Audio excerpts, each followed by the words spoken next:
All right, Richard Petrie here, and we've got Ritu Saheb here, Saheb Hello. Architecture.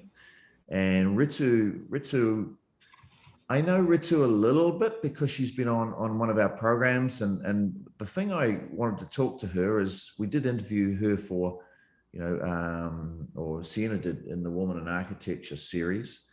But the thing about Ritu is she's always struck me as, and this may not be the case, but I think it is, a very strong-minded person who's gone out and made some huge changes, I suppose, and faced some really good obstacles. So I want to dig into her mind and what does she do and how does she do it. So firstly, welcome, Ritu. Thank you very much. Hi, everyone. So you're probably currently sitting at home, are you, in lockdown somewhere on the Lower East Side of New York? Yes, but not under lockdown. New York is quite functional at this time. Okay, fantastic. And so I'm really curious, you're from Mumbai originally, and it was a while ago, but tell us your backstory and how you even got into architecture.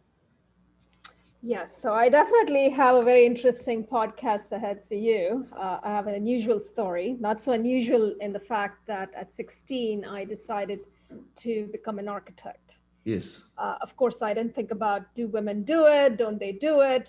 Nothing of that sort. I was in Mumbai. And in Mumbai, you have to make that decision pretty quickly so that you can start taking the science courses.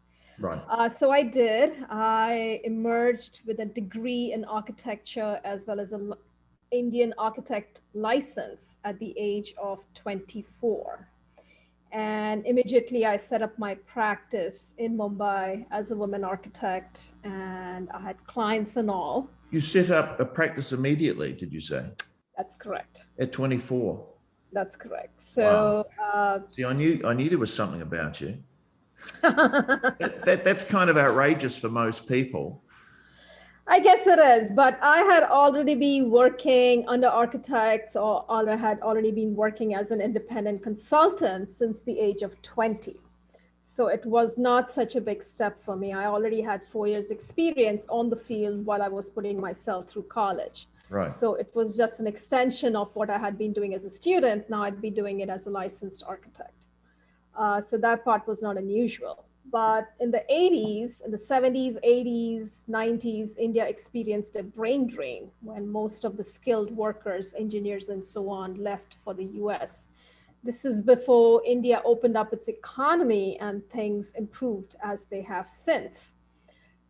So that's what I had said to myself. I said, I'm going to graduate. I will come out into the world, see what it's like, if it's fantastic. And being a strong-willed woman, I must say it was difficult in India for me. And that was the primary reason after setting up my practice in a couple of years, I decided to move to the US. Right. So I made that decision. So tell us what it was like. What was difficult at that time, running a business as a young Well, most of the women I know, there are women architects, of course, in India, but many of them have been mentored by their fathers, their husbands, or a male partner. Right. So that was not acceptable to me. Right. I wanted to do it on my own, completely without help from anyone. Wow. But that was just the professional side of it. Obviously, the person that I am, yes. I'm the same person professionally or personally. Personally, I was definitely quite difficult to take for the Indian male population, so to speak. Right. Yeah. So professionally, I might have grown. It would have been very difficult, but personally, there was nowhere for me to go. There wasn't a romantic relationship where I found I was able to get what I want with the kind of person I wanted. So all of this came together, and I said, okay, off to the US. Okay. And was it easy to get to the US? Because oh boy, wow. We're not going to discuss this because, the immigration services might definitely listen to this podcast. No, it is very difficult. If you're a single woman in India looking to immigrate to US, and especially I did not arrive as a student. I had no desire to study anymore. So I said, I'm just going to go independently In fact, I arrived as a tourist. Oh, really? Yes, so I arrived as a tourist on a B2 6-month tourist visa. And the day I packed my bag, I said, okay, I'm not coming back to Mumbai. I'm going to make it happen.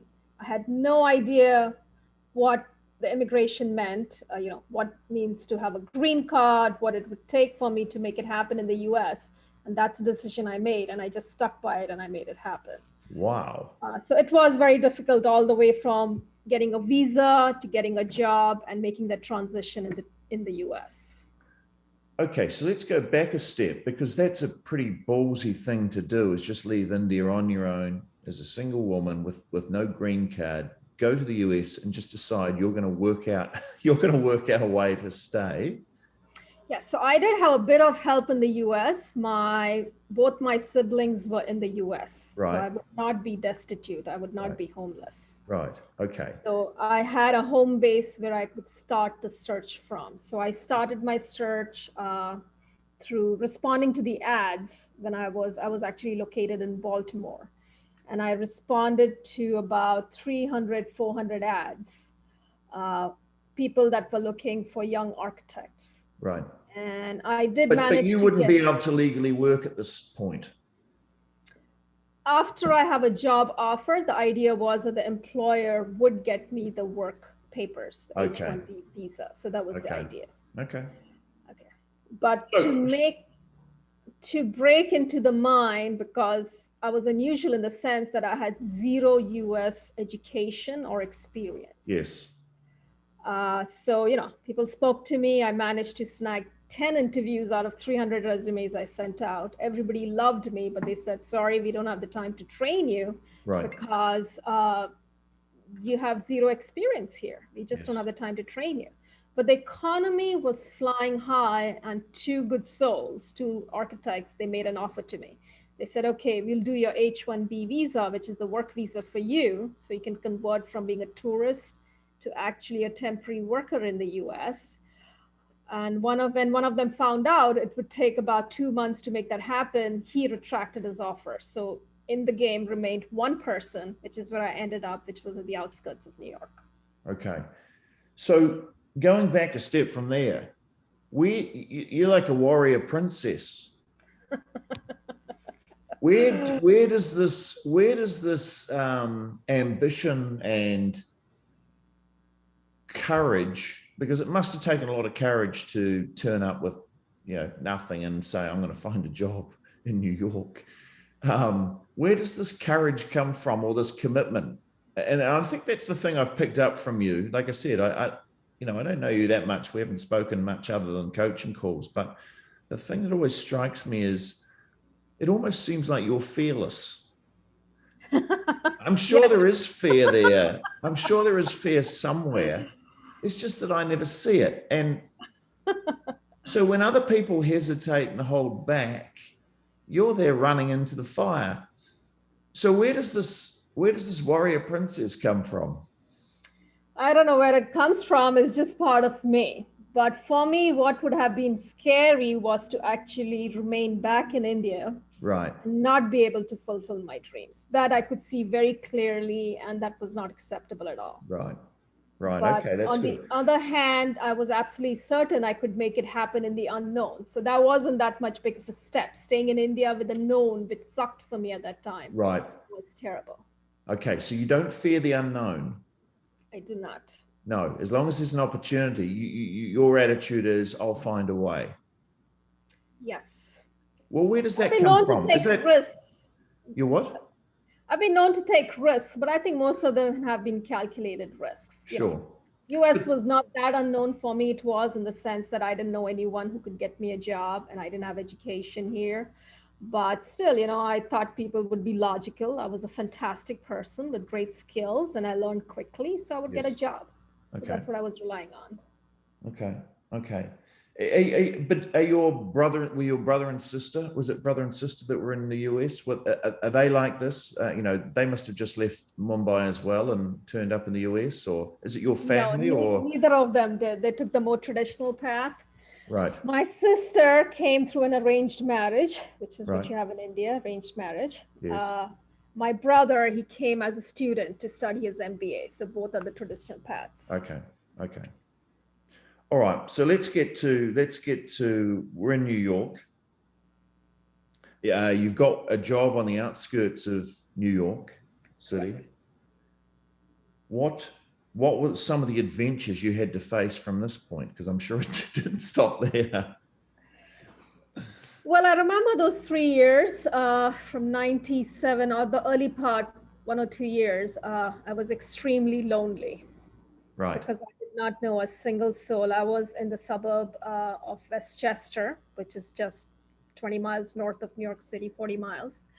And it's a more traditional life, people are married, they have their lifestyle, they don't really go out. And believe me, I'm not that social, so I didn't seek people out that much. So I was left to my own devices. So I was really lonely. So I decided to volunteer and sign up for everything that was possible. I signed up for French classes. I signed up to hike at the Appalachian Trail. I volunteered with autistic kids. So, I did everything to stay sane. Right. The job was going extremely well, I must say. It was very much a 9-to-5 job. And I was mentored very well by Paul Benowitz, an architect. And he was absolutely thrilled with what I brought to the firm. They taught me, and then I progressed from there. Every 6 months, I sort of got a raise without asking, because Right. thrilled with my work. And I had a great amount of responsibility, which I loved. Directly I came in.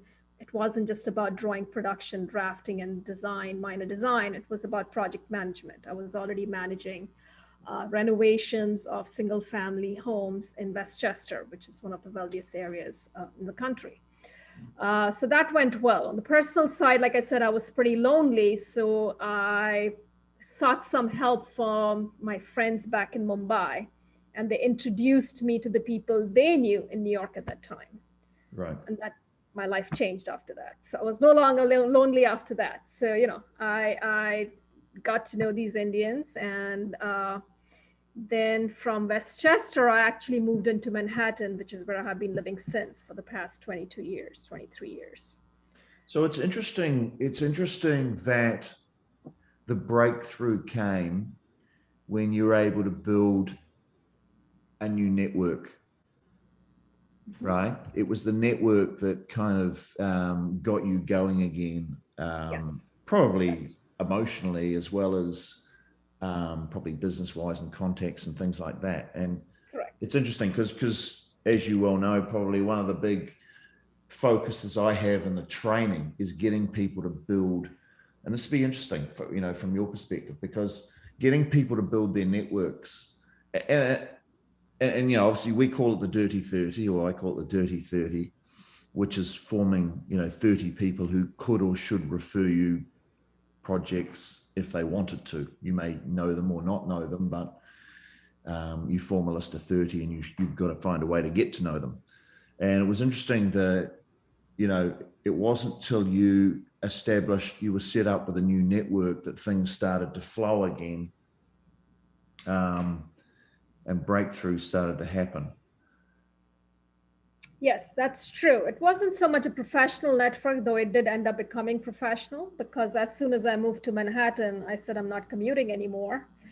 And I actually dropped my architectural job and I moved on to greener pastures. Right. I got out of architecture. I actually established a non-architecture business with the person I met.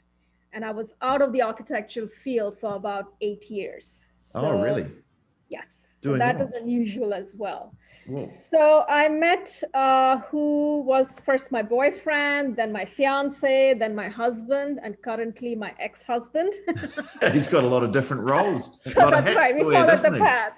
That's right. So he was in the immigration business. He was actually consulting with immigration lawyers. So he had set up one of the first .coms. This is 2000. And I actually was a co-founder in this .com early on in 2000. The company still exists. It's flourishing. I even own parts of it. I just don't work there anymore. Right. So I was in that business from 2000 till 2008, at which point I left this and returned to architecture. Right. So also here we talked a little bit about being a woman, because women have to think about other things if they're interested in a family life. And I definitely was. So this is the time I got married, as I mentioned. Um, I also had my daughter in Right. 2001. She's in fact turning 18 tomorrow. Wow. So it gave me a chance to have a child and be focused while working part-time on my child. So I was working, I was a co-founder in the business, reasonably high up, learning new skills, and I was establishing more business skills, but in the US, Right. and taking care of my child. And then I returned to architecture after that. So you return to architecture. What I find with most architects is, and I'll be interested in your take on this, but just as an independent person, always talking to architects, it seems to me like most people are drawn to architecture. It's almost like something they've been destined to do. It's a calling. It's not something you accidentally go to university and you go in for a Bachelor of Commerce and you accidentally end up coming out with an architecture degree. People who go into architecture seem to almost be called by a higher force to go in there. Now, you decided at 16 you wanted to be an architect. Did you feel that kind of draw? I did. I definitely did. Yes. And why? So yes, what is it that, that draw to, at 16? Who says? Yeah, it's a bit young, but in India, people get married, they have a full-time job by the time they're 21. So for the Indian context, it's not that. You've got to get on with life. Got to get on with life, yes. Right. And I come from a high-achieving family where, so both my parents are professionals, both my siblings are professionals. And that the fact I'm going to have a successful career, and mostly it's going to be my own business, was an idea which I just had growing up. Mm-hmm. My mother is actually a criminal defense lawyer with an independent practice in Mumbai. Right. So that's where the unusualness starts with her. So I'm not that unusual. Was she a role model for you? Because she sounds like a take no prisoners, criminal defense lawyer. That's correct. She was. Yes, definitely. I must thank my mom. She made it seem so natural and normal that I didn't think about what I'm doing. It's like, this is what I want to do. I'm going to do it. You just go out and do it. Yeah. Yeah. So my passion was, I am definitely very artistic. I guess you can tell that a little bit from the colors I wear coming from India. But I'm also very visually oriented. Mm-hmm. And I knew right from the start, it had to be something which was not only arts oriented, but also had a good amount of science in it, because I like to think logically. And architecture seems to be it for me when I considered various professions. Okay. So I have not regretted the decision so many years down the road. I absolutely love it. I find it very rewarding, and I'm so glad that I picked this profession. Yeah, great. So so then you went back into architecture. You set up your own business, did you? No. So again, my life is pretty entertaining, Richard, like I mentioned. So I actually divorced, and that's why the X, and I was stepping back into architecture. Unfortunately, it was a bad time because the whole world had collapsed. This is 2008. Yeah, right. So again, people, when they leave the field, you tend to lose your skills pretty rapidly. And I had worked in the suburb of New York, but never really in Manhattan. Mm-hmm. So, I looked around, I offered my services for no pay to other architectural services, so I could build up my resume and my skills all over again. Wow. And I just got lucky. So I started from there, but soon enough, someone hired me as a project manager to, oversee a big job, a huge institutional job, which was a renovation for one of the big buildings for NYU, New York University. So I worked as an employee for a couple of years, and then I became an independent consultant. So basically, I was doing the same thing, except I was my own boss, and I dictated my own hours. And then the current firm I established, this is Saheb Architecture, in 2015. Okay, in 2015, yep. Right. All right. So tell me about what that was like. What were the challenges? Establishing my own firm. Yeah. Uh, This is something that a lot of people would relate to. So okay. what was it like for you? Because everybody's probably got their own, starting their own architecture firm is a scary thing to do. You know, it's something normally you do after you've been working for a whole lot of other firms and you're a little bit fed up with being told what to do, or, you know, doing things differently. And then you finally go, that's it, I've had enough. And then you then decide, right, I'm setting up my own firm. And then you say, right, I'm setting up my own firm. And then it's like, oh my goodness, you know, how do, you know, now what? Yeah. So again, I remember I set up my first practice in 1994. That's right. That's right. And then I set up another business in 2000. So I wasn't that much of a novice. So I was actually a single mother. So I did want some steady income all those years that, you know, between 2008 and till about 2011. And I was working as a consultant in a firm, but I was also being groomed to become a partner. Unfortunately, that didn't happen. So I felt I hit the glass ceiling. Right. So, and I said, okay, now the only way out is, you know, I have learned enough. I've learned enough about New Yorkers and how to get the job, how to do the job, and I will succeed. So I took the plunge. Oh, let me mention the other big thing. Yes, the other big part that's missing is, so we've not been talking so much about regulations and, you know, licenses and so on. I actually did get licensed as an architect after my entire life experience in 2015. So that was it. So at that point only could I work on my own. Prior to that, I had to work with another licensed architect. Wow. Okay. So you didn't need to sit additional educational papers. I absolutely did. Yeah, right. Okay. Yes. So I did not, since I have zero education in the US, you know, my education in India was recognized, but I did have to go through the entire 30-year exam, which normally takes people a year and a half to get through. So I had to go through licensing in New York State. Okay. So let's talk about the journey of your business starting in 2015. You know, what was it like when you started? What were the major obstacles you had to overcome? And we're now in 2021. You know, where did you start? What did you face? And then we'll get to where you are now. Okay. So I was lucky. I actually got my first client the day before I got licensed. So this is from, as I mentioned, in my previous firms, I was working as a consultant. And my job, one of my job duties was also to bring in new clients. So I'd already learning the skill in the old business, which is why I set up my business. I kind of thought I knew how to bring in the new clients. In the beginning, I had to keep my practice for the first 2 years a bit slim and not be very aggressive because I had some issues with my teenage daughter. So I said, you know, I'm going to work part-time, work little bit at a time and not go whole hog into the business. So family issue was definitely a challenge for me. Getting clients, I joined some networking groups right away. So business did start dropping in.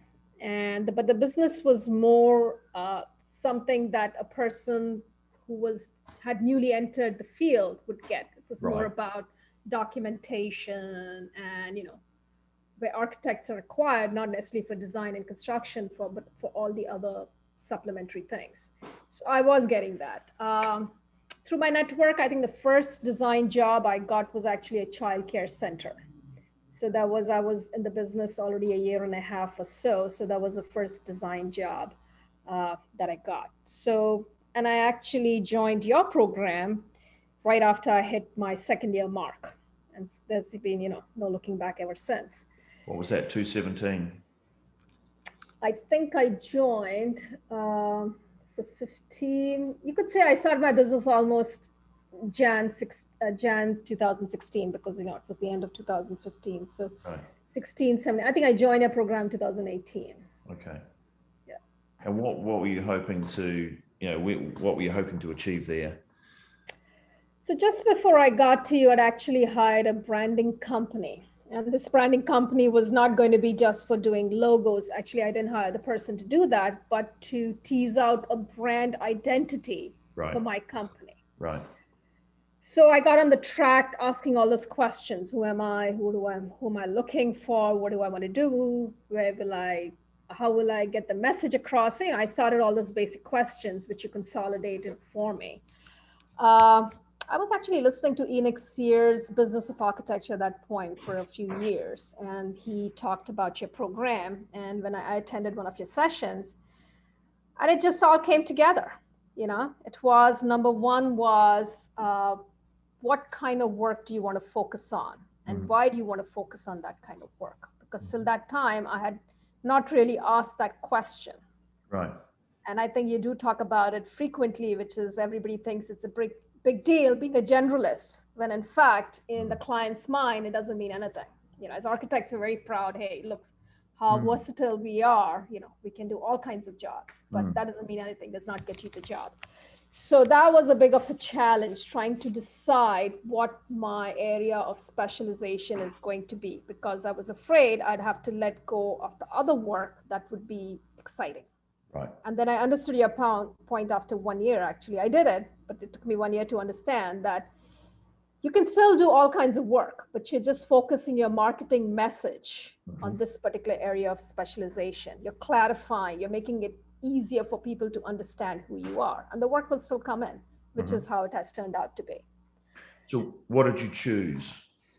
So I chose the area which is very, very rooted in New York City, which is conversion of 1 to 4 family homes, which is, we are all about apartment buildings, low rise as well as high rise. And I focus on apartment buildings from, let's say, 2 units all the way through 20 units, which constantly keep changing in terms of design and other things because of zoning that keeps changing. So the people's needs keep changing, the zoning keeps changing, our lifestyle keeps changing, and that's why these townhouses or small buildings, they keep changing from either being a single family home at one point to becoming a 2-unit building or becoming a 4-unit building, depending on all these factors. So that's what we focus on, which includes design as well as other things. Right.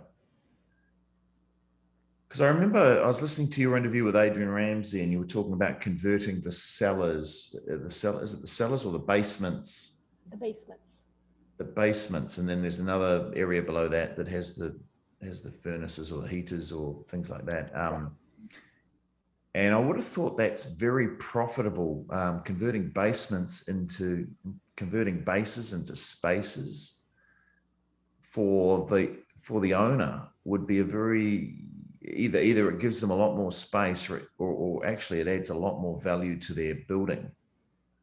Yes, so basement actually in New York City is not what you're thinking of as being a basement in other locations. Right. What we call a cellar is what you're thinking of as a basement. So a cellar, the only use of a cellar is a mechanical room, boilers and so on. You can't live in a cellar. It's mostly underground, Right. But basement is prime property. So basement is what you call ground level or the garden level or the parlor level. Yep. So many of these have not been part of the unit in the past in some of these houses. So we do add them, and we change them sometimes in terms of design to add them to the building to make the FAR of the floor area ratio usable to add it to the building. Other times we also vertically add to the building if it's permitted. And then we also horizontally extend the building at the rear if that's permitted. So these are the 3 ways we actually add some area. And you can also convert your existing building into some other configuration without actually, adding to it. So what have you worked out uniquely? What is it that you do? You can say I specialize in converting apartments. Is there any secret sauce or special thing that you do or that you communicate within that niche that you've identified? So converting apartments is not really how we would call it, but this niche, it brings in many different skills together. So zoning is a big part of it. You have to know we have very strict zoning laws in terms of what can be used, how it can be used. So zoning defines the area in the building that can be used as a livable space, and then the bulk, which is the height and so on. And these are the skills which not many architects have in terms of renovations. Right. You know, you have them in new buildings, but you don't have in renovations. So that is a special skill I bring in. Plus, our buildings are, you know, mostly 100 years old, between, I would say, from 1890s to 1920s. New York is an old city. We have a lot of new construction, but still we are renovating a lot of old stuff. And things have been done to these buildings over the years. You know, people have worked on them with permit, without permit, within the law, outside the law, and so on. So you have to recognize what was done outside the law and try to fix that. And we have very strict rules in terms of what can and cannot be done. Mm. So design is far more complicated than what it would be for a single family home, you know, Right. in LA or even in Westchester. So those are the special skills I bring in for the redesign of this conversion. So what marketing do you do? What works and what doesn't work? So I would say there's three main groups where I get my business from. One is I'm definitely part of networking groups. Yep. Where I do get a lot of referral from. Right. But after I joined your program, you know, so let's say 2.5 years ago, whatever referrals I get from any other source, I send them to our landing pages, to our funnels. Okay. So I channel them to ask the expert. Right. And is that because you're looking to qualify them, or you're looking to indoctrinate them to some degree? And why do you send them there? To qualify them mostly. Right. Okay. Okay. Yeah. So this helps me understand how serious this person is. Yep. And, you know, it gives me that 30 minutes to try to understand their problem. If he's going to take the time to talk to me, then definitely he is interested in my services. Right. So you funnel them to the landing page. They then book an appointment with you. They fill out a questionnaire of some. Yes, they do. Fill out questions so that, you know, you kind of. Do you give any hint of what it's like to work with you during this early stage? During the call? No, even before they get to the call. Well, I do. I send them an email saying we're going to discuss, you know, general things during this talk, and I'll give you specific advice. Just right. Okay. So you set the frame of the meeting. Yeah. Okay. Right. Okay. Good. Anything that controls a client, I like. Yes. I like that. I like that because this also makes me more efficient. Yes. You know, I can go back and forth with an email 10 times. And do I want to schedule? Do I want to cancel? Do you want to come over here? So anyone who's serious, who goes to ask the expert, makes the time to talk to me, I consider them and no one else. So they have to go through this. This is step one. Excellent. They have to go through that. Then what happens? So I was talking about the three sources where I get most of my business from. Yeah. So one is the various networking that I do. Yeah. Now, since I joined your program, I have bumped up my Monkeys Fest, which has worked very well for me. And for the first time, people are just finding me online through Google search. Right. Okay. So that's become my second source. So again, I send them to ask the expert. Mm-hmm. And the third is, again, the other thing I did after having learned from your program was I do a lot of these seminars, and I continue to do them online at this time. Currently, I've teamed up with a title company. Yes. And these are primarily for realtors, and some homeowners attend. So I usually get business from here as well. So again, I send them to ask the expert. Right. Excellent. Excellent. Yeah. So these are the primarily three sources. So once they go to the ask the expert, I qualify the client. You know, sometimes I do try to get them to LCC. Okay. Which has worked very well for me. And so I try to offer them some sort of small deal where I can get them started with the project and help them understand, because these are, you know, these projects could take as long as 2 years. Right.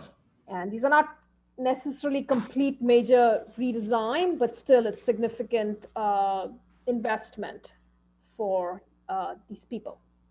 And most of my clients happen to actually be property investors. So these are not individuals who live in the property, but most of them, they're investors, and some of them may actually live them and then rent out, the other units in the building. Interesting. Property investors. Okay.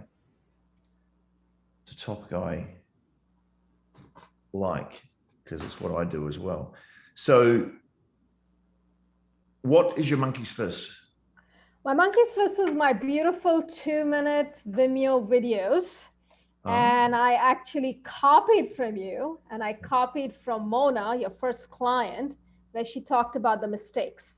Right, okay.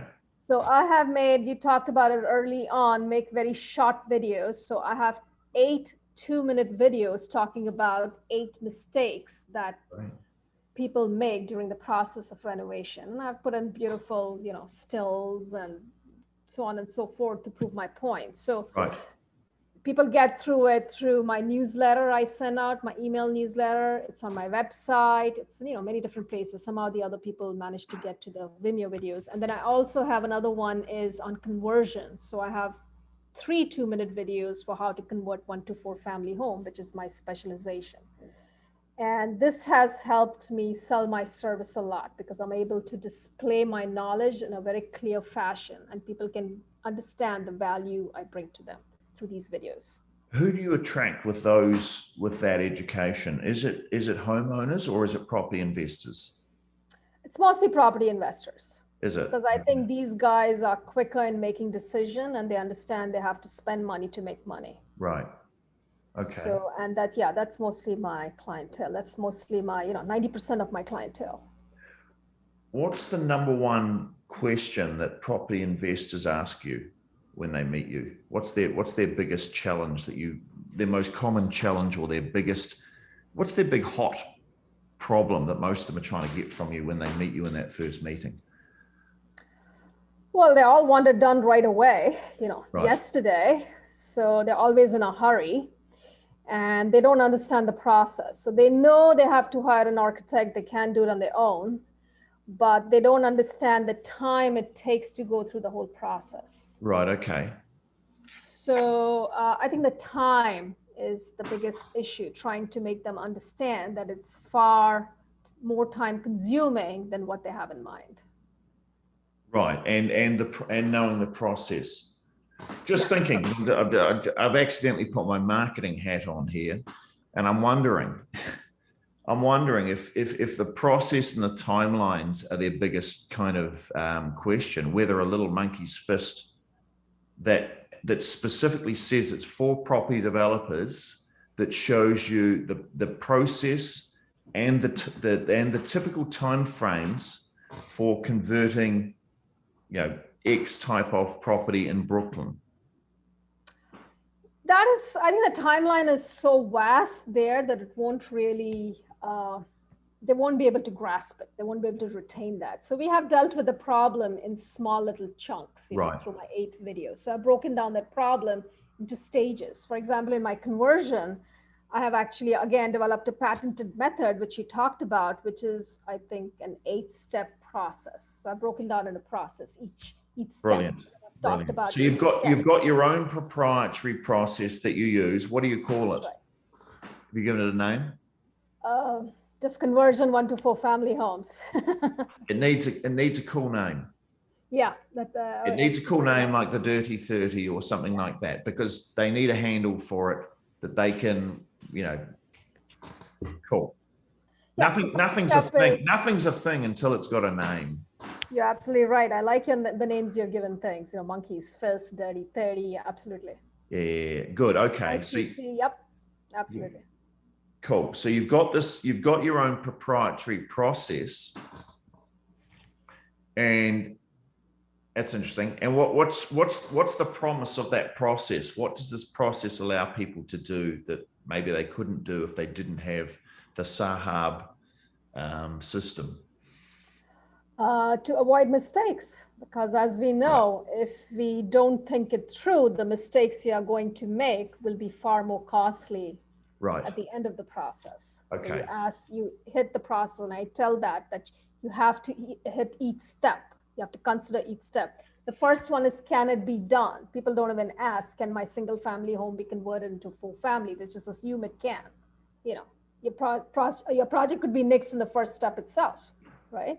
What illegal conditions exist? People don't ask this question, which is what has happened to your building in the past 100 years or 20 years. The work that was done without permit, and how do you fix that? Is it going to affect the work going forward? So we ask all these questions. So that is what I talk about in my process. And so it's a risk. It sounds like it's a risk reduction. It's a risk reduction process that you take them through. You eliminate. Absolutely. I suppose it's this, I'm saying the same thing, but at least risk reduction has 2 R's in it. Yes. For example, we talk about what kind of contractor you must hire and how you could easily end up hiring the wrong guy, because contractor is not just contractor. It could be a subcontractor. It could be a Mr. Joe who is just painting away. People don't understand the difference between different level of contractors and the one you do for the kind of work you're doing. The worse the guy is, if he's not right for you, the more time it will take your project and the more money you will end up spending. So it is definitely a risk reduction. So where is Ritu Saheb in her journey? How far along the journey are you in your business? And where to next?